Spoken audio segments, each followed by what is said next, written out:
Nothing like a good fresh cup of black magic in the morning to wake you up. But I do have guests to serve. I'm your host, Lynn, and let's dress to impress. Now, I'm not actually a Ravenclaw, nor does Harry Potter take place in this era, but I felt I should pay proper homage to all the media that does take place in this era. It being 1553, we are properly in the Middle Ages. Today I will be making a roasted fowl and an applesauce to go with it, by the instructions of Sabina Welserin and her cookbook. Like before, I will read the recipe and then explain exactly how I did it. Let's start with the fowl. The recipe reads: take a goose, stuff it with onions, peeled quinces, pears, and bacon. Stick it on a spit and roast it. Now there's quite a few things I did have to change about this recipe. I couldn't find a goose. Well, I did find one, but it looked like it's been on the shelf since last Christmas. And not really wanting to pay $60 to just get food poisoning, I went with a chicken. And quinces were nowhere to be found. I couldn't find them anywhere. So I replaced them with apples, it being in the same family. And then the pears and bacons I was able to find. So, it being a slightly smaller bird, I couldn't really fit everything inside of it. Well, at least not inside the cavity. Me and my father put the bacon underneath the skin, and then we put the apples, the onions, and the pears inside the bird. And we were able to kind of roast it over a fire. I will show you us stuffing the bird, and if you do not like seeing raw meat, I recommend you skip ahead a little bit.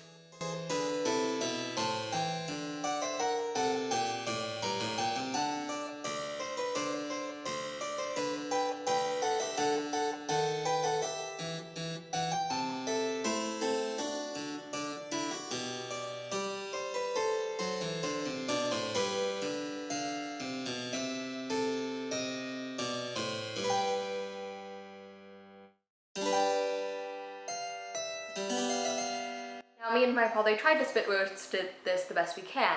We basically skewered both ends of it with what was basically hot dog sticks and flipped it on a tray every 15 minutes or so, or less, just trying to get an even cook all the way around. Halfway through, it did happen to catch fire. It kind of becoming just chicken sent from hell, just inflamed, because the fat from the chicken and the bacon caught on fire halfway through. So we had to move it up and was still kind of just roasting it like that.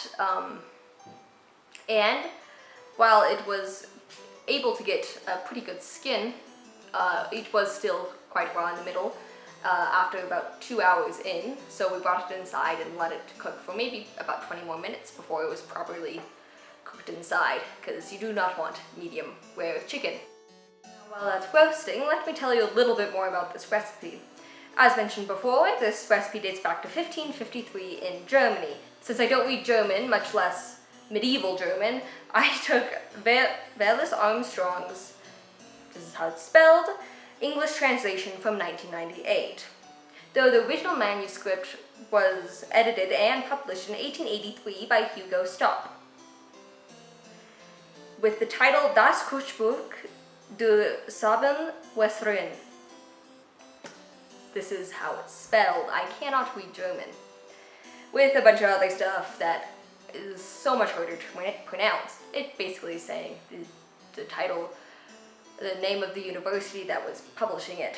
Sabina starts her cookbook by saying, "In the name of the Holy Trinity, I, Sabina Welserin, begin this cookbook by saying, God grant me His holy grace and wisdom and understanding and judgment with which I brought His holy will live in this time and with Him forever. Amen." Which I, for one, think is very cool. I believe every cookbook should start off with a prayer saying how good this cookbook is going to be. Now, Sabina Welserin themselves is quite a mystery. The Winsler, or Welsler, this is how you say it, this is how you spell it, were an incredibly rich family. To quote historian Marion McKinley, the Welser family, among with the Fogers,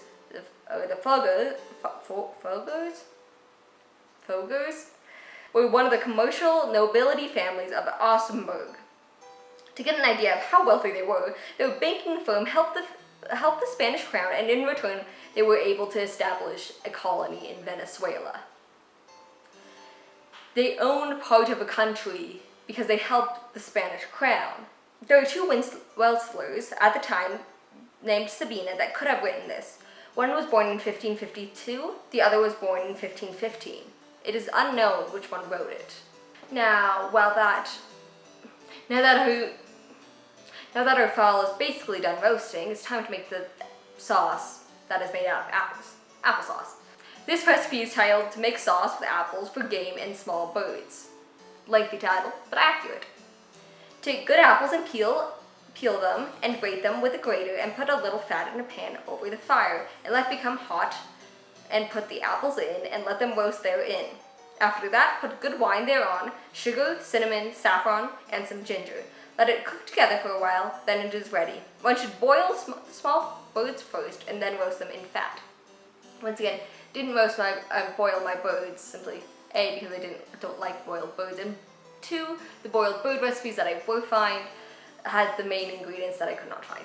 Now, obviously, I'm not of legal age to purchase a good wine, so I used a grape juice, which is, though not entirely accurate, still kind of accurate. And I put maybe a tablespoon or less of sugar and a sprinkle of cinnamon, a tiny pinch of saffron, because saffron is very expensive, and some ginger, probably a half tablespoon of ginger, into the pot, and did let everything cook and become basically thick and I guess applesauce-like, basically so you can cut all the pieces basically with a spoon. I did have to add more wine partway through to make it a slightly thicker sauce because the apples just soaked in all the wine and then there was no sauce.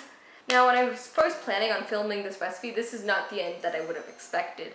I was hoping I would be able to do a huge feast with all my editor and my family, which were able to eat, and I didn't actually take pictures of them, but they were all there, and everyone who's eaten one of my meals were all sitting at the table with me. But, you know, life is life, and we got to move on.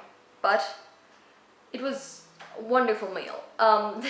The turkey was kind of trying its best. It was cooked all the way through, and none of us have ended up with food poisoning, so I call this a plus. And it was a chicken cooked in bacon fat. I can't really say anything. And it was a chicken from hell at some points. But it was fun. The applesauce with it was really, really good. It kind of added sweetness that was also brought by the fruit inside of it.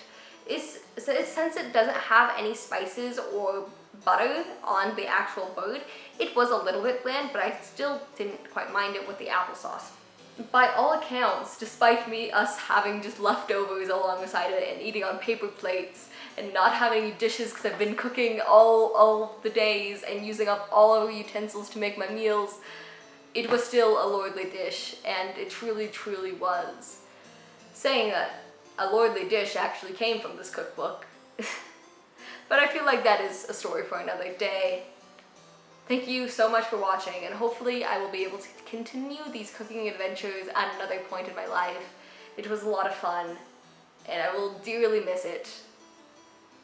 Thank you so much for watching, and I'll see you guys at some point. I'm very sad that this is ending, and this is really fun. That's all I have to say. Bye-bye.